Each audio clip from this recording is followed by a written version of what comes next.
Hi, I'm Lisa Collins, and I'm here to talk to you about our prayer ministry, also known as Core 104. So on Sunday mornings, you probably wonder when Kyle asks you to write down those prayer requests, where they go. Well, they go to Core 104, where a group of people pray. They pray for you. And what we need is more people to be praying. I've been involved in the prayer ministry for about a year now. Ginger Lambright and I pray together in the prayer room on the third Sunday of each month.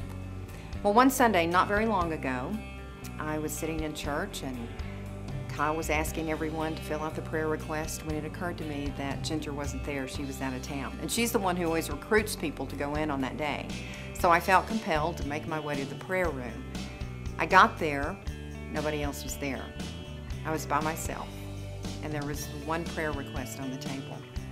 So I sat down and began to pray over that request. I don't remember what it was. I didn't know the person. But I really began to pray and to lift that person up to God.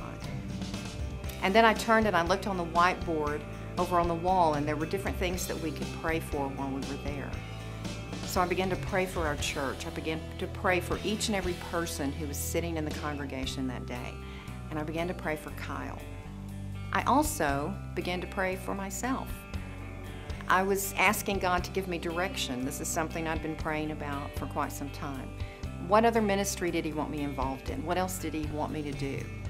So when I left the room, I was walking through the Global Cafe and ran into one of our ministers, and he stopped me and told me that they were trying to get the Core 104 ministry more organized. And he said, "Would you do that for us?"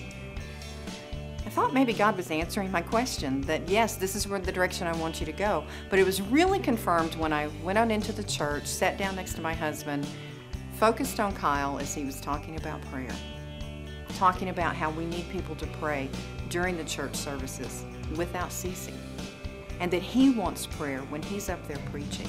Our worship team needs prayer as they're leading worship. And then at the end of the service, he asked people to come forward who wanted to commit to praying. And that's when I knew this is where God wants me. This is what He wants me to do. I also believe it's where you need to be, where all of us need to be. We all need to be praying for our church, for our missions, for all of our ministries, for our community. And the Bible tells us to pray without ceasing. And that's what we want to do. You see, we want to move from being a church that prays to being a praying church. So we need you. We need you to volunteer once a month or once a quarter. We need you to pray during the morning service, not just over a couple of prayer requests, but pray during the whole service. Maybe during Sunday school, or maybe during the 10:45 service. We need you to pray.